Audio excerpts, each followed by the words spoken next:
know Brandon and Brianna had the opportunity to kind of touch base with you a little bit before, so they had filled me in later on, and they informed me that you do a lot of your coaching in Bible based ABA. So I personally would like to hear more about that and hear what that looks like and how you integrate that culture into ABA therapy. Yes, of course. That's a good question. It all started, I would say I was in the process of studying for my exam. I was studying for boards, and I kind of was in this period where I couldn't hang out with my friends and with my family, as much as I usually would. I had to really stay focused. And during that time, I was isolated a lot because I'm like, okay, I'm focused on studying. This is what I have to do in order to pass this big test. And during that time, though, I would make time to, listen to sermons and read the Bible and go to church during that time when I was studying. So I found that after I passed and I started, reading the Bible for my own personal growth, I'm like, wow, these are just a bunch of behavior strategies. And so I read the Bible as if it's really a textbook now, and my brain can break it down into those principles and strategies for the clients that I serve. And it really helped with my spiritual growth. And I believe it is helping my clients with their spiritual growth as I am able to make it practical. Because I think the Bible is scary just because it's a huge textbook. It's like our ABA book. It's huge. It's scary. It's like I can't read through all of that, but I think when you come with an approach of like, hey, let's break it down. It's just like our terminology, how we have to break it down with our parents, that we're serving so that they can understand, and our staff members. And so I feel like that's kind of where I got the idea of the coaching approach with Bible-based ABA. Do you have a favorite verse that you kind of fall back on when implementing coaching? I feel like that's a hard question because, like you had said, it's a big, scary book. A lot of verses. Yes, I think there's a verse, Psalm 23, and it says, oh goodness, now I'm gonna have to look it up. I'm just Really putting you on the spot here. but I know the verse, but I know yeah, you can call me off guard with that question. Um, the Lord is my shepherd, I shall not want. And it says, He makes me lie down in green pastures.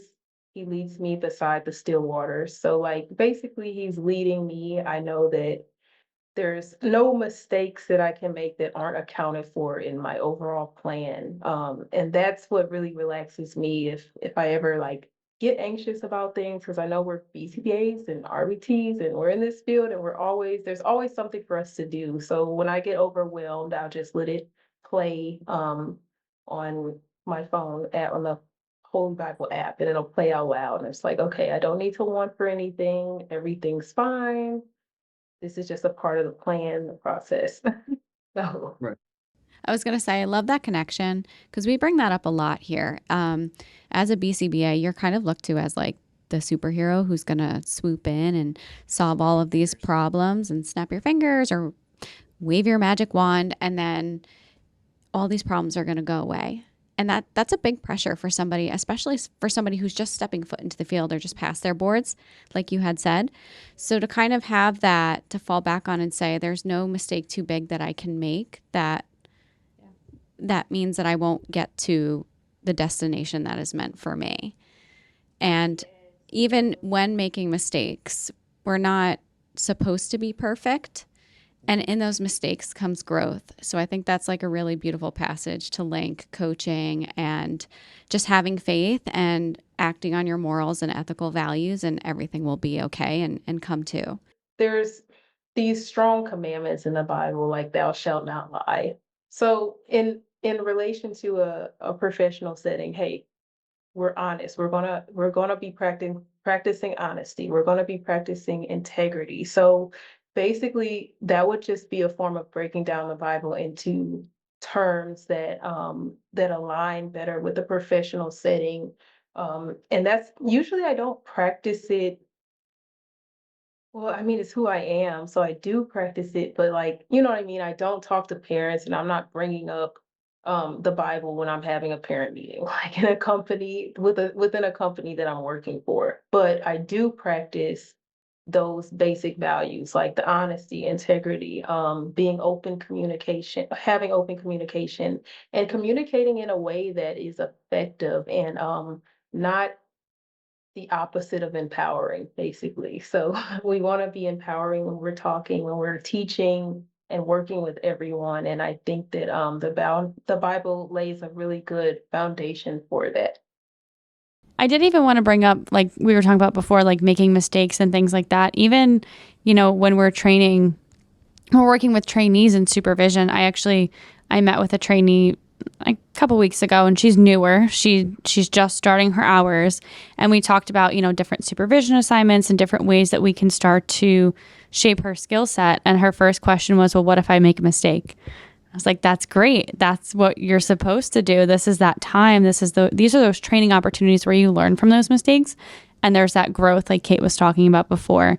And I think it helps ease people's minds when they're like, okay, like this, we can do this, and mistakes are okay. I was going to touch on that. I think that a lot of us in this field are like have more of a type A personality, and like we are perfectionists, and a lot of the clients that I serve are we're trying to get out of perfectionism and thing that this idea that we have to be perfect. And when I go back to the Bible with using the Bible-based ABA, it's like, hey, we're not perfect. There's no condemnation for those who are, we're trying to do we're trying to do good work. We are doing good work in this field every day. We have the heart for it.